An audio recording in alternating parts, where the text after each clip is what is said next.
Humanist Perspective, presented by the New Orleans Secular Humanist Association, following our few principles of humanism. We're committed to the use of science and reason for understanding the universe and for solving human problems. We're skeptical of untested claims of knowledge, but we're open to new ideas. We are concerned with securing justice and fairness in society and in ending intolerance and discrimination. We are committed to the total separation of religion and government. We affirm humanism as a realistic alternative to the theologies of despair and the ideologies of violence. We reject the concept of an afterlife and believe in living a full and rewarding life here and now. We value and respect each individual's right to judge and lead their lives according to their own position, as long as it's respectful of other people, living in a free society. We hope you enjoy today's program and others in the weeks to follow.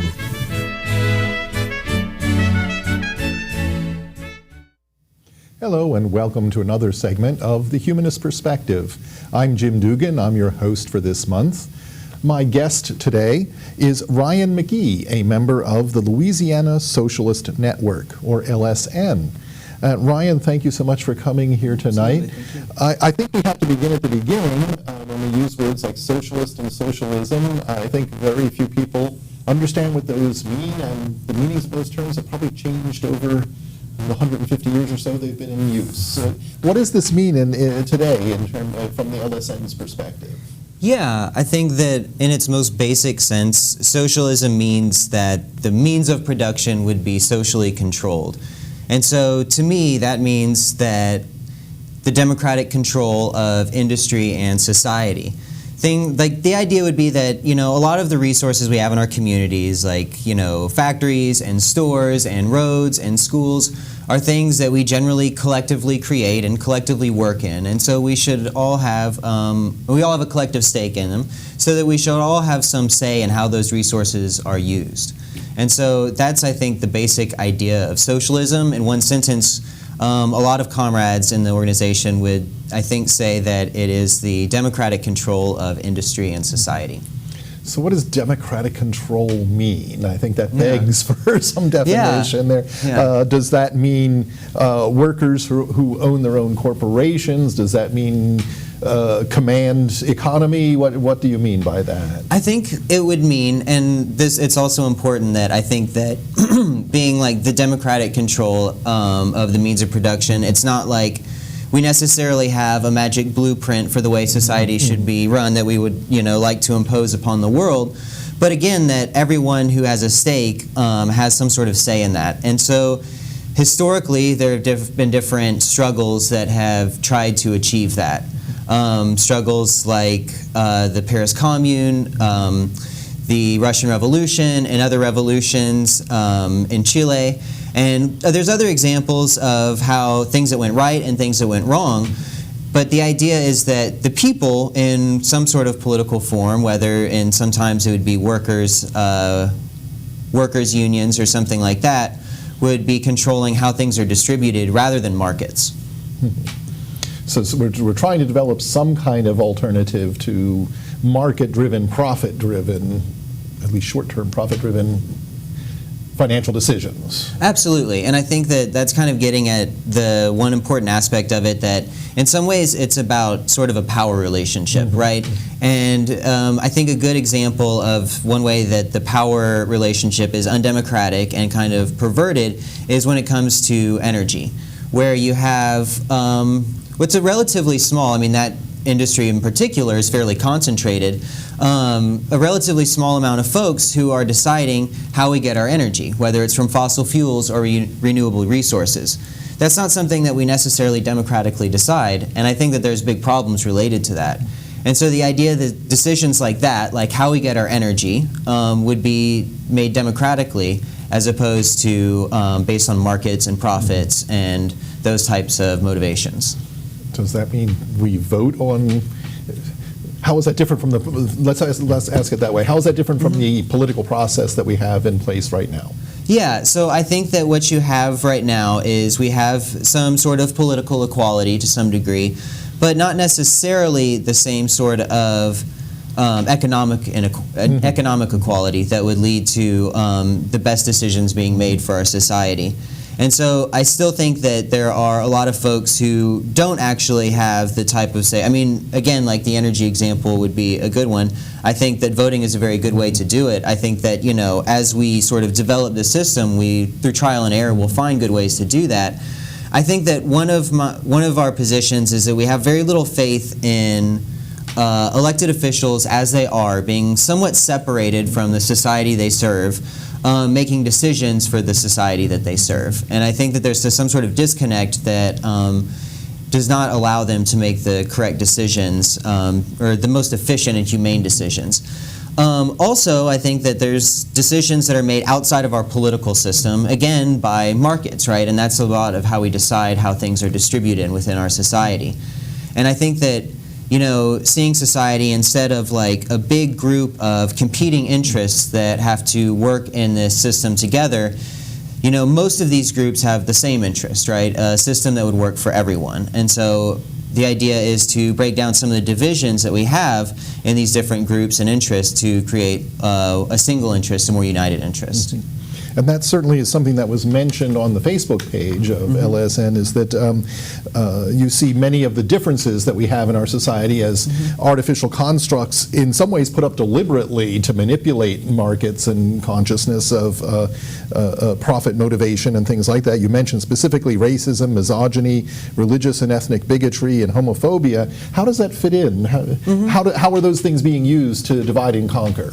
Yeah, so I mean, I think that, you know, of course we can look at, you know, media depictions of, you know, women or African Americans or immigrants and look at maybe a lot of evidence about how ideas are formed.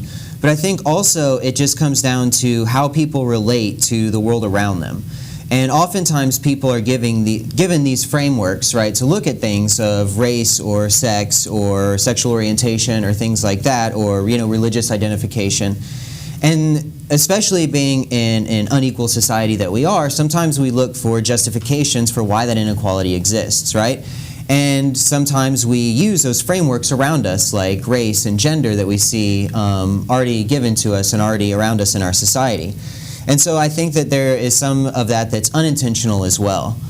I think beyond just looking for ways to explain some of the inequalities we see, I think that some of the hubris between, you know, that you see that leads to sexism and religious bigotry, I think is in some ways maybe a searching for dignity and for folks who may otherwise feel powerless, right? And you don't have certain avenues to make decisions that impact you, so you look for other ways to find, you know, pride and dignity that you feel as a human you deserve. So so we're striving here, I think, for something that breaks down some of the barriers between groups that we have, that forms something that's more cooperative and a little less competitive internally. But I didn't hear you say, I didn't hear a very specific plan. It sounded like, maybe I misunderstood, or maybe I'm right, I don't need to tell me, that you're still in many ways looking for ways to work this out. Or do you really have a system, a proposal for how do you make this kind of society work with basically somehow there's the market's in place at this point? Right. I think that, you know, oftentimes in like a very, you know, textbook socialist analysis is that one of the most powerful things that workers or working class people can do, and we should talk about the definition of that as well. We should, one of the most powerful things they can do is exert their power at what we call the point of production, right? As workers, actually. More so than as voters, not after the fact, not after they've put in their labor, right, and been given a wage, and then the profit and decision generally goes to the boss or the owner, and then they are given an option on the market as a consumer. Instead of exercising power as a consumer or a voter, one of the most powerful ways is as a worker. So we look for things like unions that can sometimes start working through some of the problems of, distributing and working these different, industries that we have. We also look at other social groups, political parties that could potentially be of the service of the people. So, we've had a lot of hope, at least locally and nationally, in the Green Party lately. We don't necessarily have official endorsements of that for our organization, but we're looking for different avenues where people can make some of those decisions. And also in the textbook, Socialist Analysis, the system changes and the social structure is always changing, and so we're always having to adapt to that. So old forms of organization sometimes don't work, and so we're looking, I think you're right to say that we're still looking for ways to do that. I think the big goal is to empower people to feel that they can make that decision themselves. And I think that is a radical change in itself, and just in terms of thinking of workers as having that kind of power. We do certainly think primarily in terms of voters and consumers as the power blocks in the society that we have. I think that's not an accident. Now, you mentioned two terms that, and we mentioned this is we're going to beg for definition here a little bit. So, unions and very closely related, working class or working people. And you pointed out that the society that we have and the economic system that we have is not exactly the same in which socialist theory was spawned 150 years ago. Things have changed, and one of these is, well, in the United States, we've exported all kinds of jobs. The things that we used to think of as defining working class, especially manufacturing jobs, we hardly have. And you also have things like many employees have stock in the company that they're employed by. How do you define working class today in today's economy? Yeah. Again, I think, we generally try and think of it as social relationship, right? And where you fall in a social structure. So rather than being a certain amount of money that you make to be working class, the textbook definition is, do you own some sort of wealth that you can make wealth off of and live off of, or do you have to sell your labor to get the necessities that you need to live? And by that definition, even most people that identify as middle class would actually, I think, be considered working class, right? Most of us are wage slaves in some sense. Or salary or whatever it is, but right, you're actually doing work for others, right? And there's different amounts of power we have in the workplace, but generally that's the relationship that we have. And again, the example of, in power difference of, folks like, an energy company versus, the everyday person and how much say that they have in things that affect us all. There's definitely a big inequality there, right? And working class are generally sort of alienated from some of those decisions, or at least in a very direct way. And it certainly seems in an era in which we have, say, major libertarian movements which want to disempower government in a lot of ways, which really gives a lot of power to corporations. What can an individual do against a very well-funded organization like a major company, a multinational, something like that? Not much without governmental help to balance that out. So you're proposing something really quite 180 degrees from the kind of libertarian perspective on that, I would say. Yeah, absolutely. I think that the idea is that, it is a huge struggle, right? And it is a very unequal battle. So if you're fighting that decision, or that battle over, the decisions being made or how to use these resources, these social resources, I think that the best thing to do is organize and cooperate. And that's really where workers or everyday people, I actually really like the terminology that the Occupy movement gave of the 99% and the 1%. It's something that resonates with a lot of people. I think that that's a really good way to frame it. I think that the cooperation necessary is great, and there's been a lot of defeats to unions and a lot of formal organizations that used to be like forms of cooperation outside, to combat corporations. And I think there's a uphill battle, right, to reform some of those organizations and that cooperation and build that type of solidarity. So I think that you mentioned the 1%, 90%, which is 99%, which is something very much in the topic of political discussion these days. The upward flow of profit to the wealthiest among us, I think, is a phrase that I borrowed from your Facebook page. this is, we're realizing right now, I guess, that we have a system that in some ways, the wealthiest Americans don't have to pay much in taxes and have a lot of advantages. How would you try to balance some of that out? Yeah. Was that a hard question? Yeah. Could you ask the question again? I apologize. Well, it's just where are you heading with this? Where is the LSN working, or what goals do you see in terms of the distribution of wealth and the kinds of systems we have in place that allow the wealthiest Americans to retain more of the profit and pay less taxes on it, and those kinds of issues? Right. I think that one of the things that, libertarians have the same criticisms, right, of inequality, right? And they think that the problem is too much government. And we don't necessarily think more government is the right thing, but we need some sort of other political organization. Like our government has proved pretty ineffective at stopping this, upward flow of wealth, right, and this rise of inequality, and being able to fight the crises that have, continued to hit, and, we would argue are actually endemic to capitalism. And so the goal would be to try and start thinking of parallel ways of organizing and parallel ways of power structures that could start to make these entities and these concentrations of wealth more democratically accountable, right? So putting them into a system that we're all invested in and making them accountable, again, democratically to all of society, I think is the best way to solve that. Again, many comrades in our organization would say that, the political organization that we have, or the political system that we have, has been unable to do that. So that's why we need to sort of start over.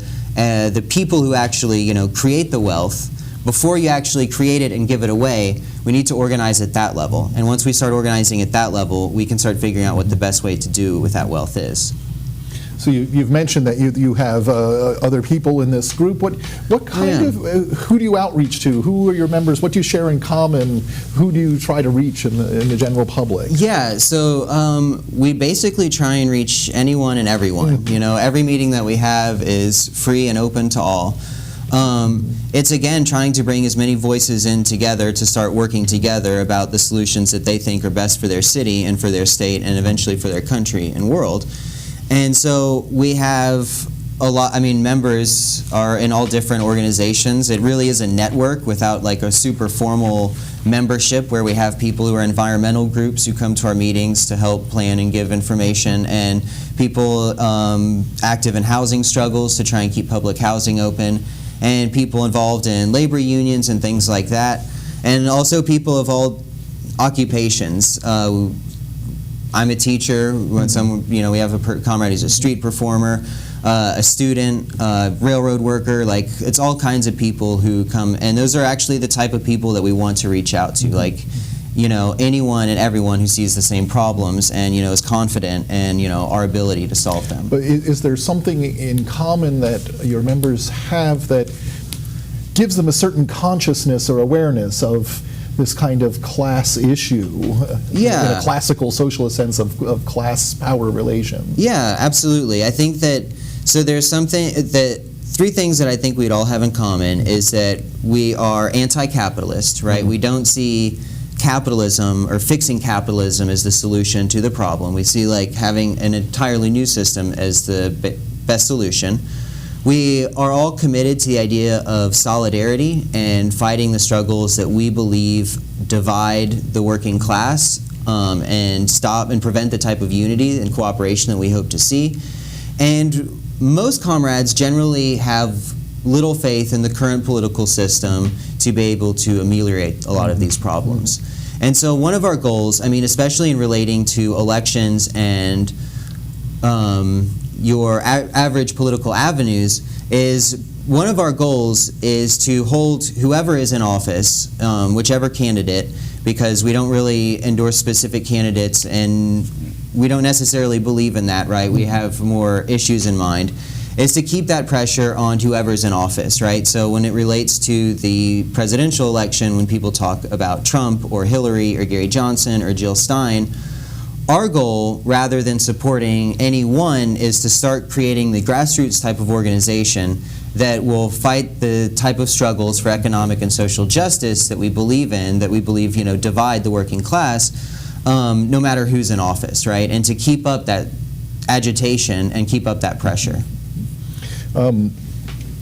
We need to, I think, be clear that when we use a word like socialist and socialism, I think a lot of people get this idea of this big monolithic organization. And in fact, right here in Louisiana, there are many different groups who use words like socialist or socialism in their titles. I just recently reviewed my ballot here for the upcoming election, and there were candidates who identified their party as Socialism and Liberation Party, Socialism Equality Anti-War Party, Socialist Workers Party. Why are there so many groups? How do they interrelate? How do you relate with some of those other groups that use the same kind of terminology? Well, we generally try and work with anyone and everyone that we can. Anyone who seems to have like a common struggle with us and a common interest with us. We actually intentionally avoid super particular stances and, brands of like, we're a Trotskyist organization or a Marxist or a Leninist or something like that. Individual members believe different things, right? But we hope to be a pretty big umbrella organization that a lot of these organizations can work with. We see some of the division on the left as counterproductive, and one of our hopes is that we can combat that by finding shared ground. I think that that's one of the reasons that a lot of members have gravitated towards the Green Party, because they feel that they, while small, they have somewhat more of a connection to everyday people, and they're not isolated groups who don't really have any sort of relation to the working class as broadly as we define it. So we think that's counterproductive, and we're looking for something that real people can gravitate towards and something that real people can believe in. And you mentioned a number of different flavors of socialism, and I think people need to realize that it always was, from way back, right? A thing that came in many different varieties, and as it has struggled to respond to the broad changes in social organization and economics, I think there are even more varieties of what we would call socialism today. It's really hard to find common ground even within socialists. Yeah, it can be, and it's been something, some members hope for like more defined set of principles, but in a lot of ways we've intentionally kept it broad to open it up. Honestly, people who want to maybe come and hear socialist ideas but may not call themselves socialists yet. We want to attract those type of people too. That's the goal. I think it's counterproductive to be exclusive. If you had your druthers, if the LSN had its druthers, what would be different about America 10 years from now? I think that's a great question. I think that people would be much more active and invested in the political system. I think that they'd see a political system that's much more responsive and much more equitable. I think that my hope is to see a system that everyone can, again, be invested in and believe in. And I think something, so a good example of what I don't want to see is sometimes what you see in schools where you have a public system and a private system. And you have this difference of resources where those that can afford it move to a private system, and those that are left stay in this public system. And you have two separate systems when what they ended up creating, especially in terms of education, are two sort of separate strata of society, right? And eventually that inequality grows and that gap grows. I would like to see one system that the whole community is invested in and would work for the whole community, right? A system where you don't necessarily go outside of it if you can afford to, right? That you are invested in making the one that we have work. And I think that that's something that I would be excited to see in Louisiana and in America. And when you say community, what level do you mean that at? That could be a nation, that could be a town, that could be a neighborhood? Yeah, I think that, One of the tenets of socialism generally, and among I think a lot of our comrades, is sort of a repudiation of borders as we see them, right? And a lot of borders are drawn up, national borders are drawn up, again, ignore class interest. So I think, we have a lot of interests like against other countries, right? We have an interest against, China and against our competitors. Well, we would say that the 99% of America and the 99% of China actually have the exact same interest, right?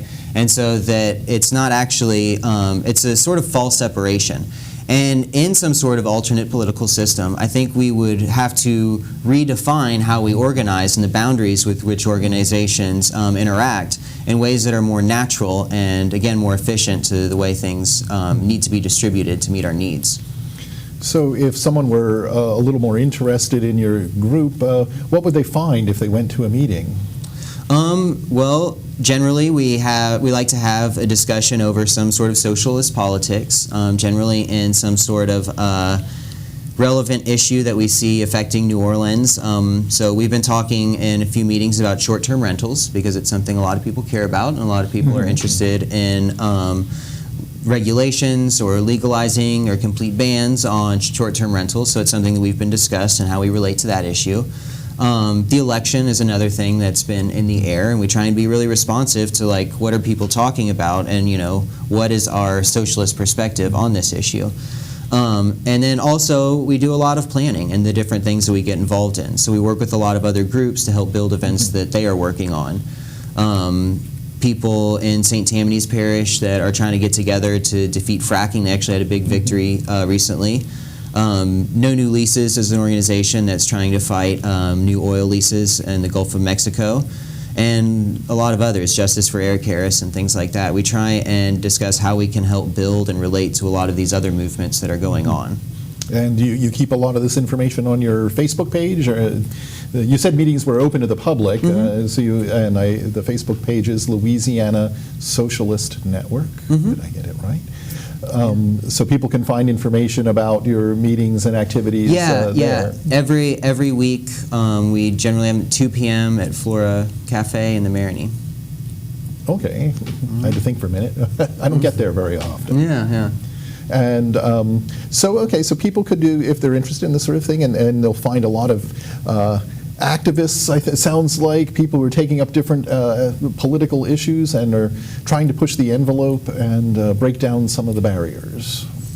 I mean, in a way, part of the goal, again, is to increase our amount of organization and cooperation among us just as general New Orleanians. And, in a lot of ways make what we consider the system of capitalist exploitation basically untenable in New Orleans by keeping up that type of pressure. Ryan McGehee, thank you very much for joining us this evening and telling us about the Louisiana Socialist Network.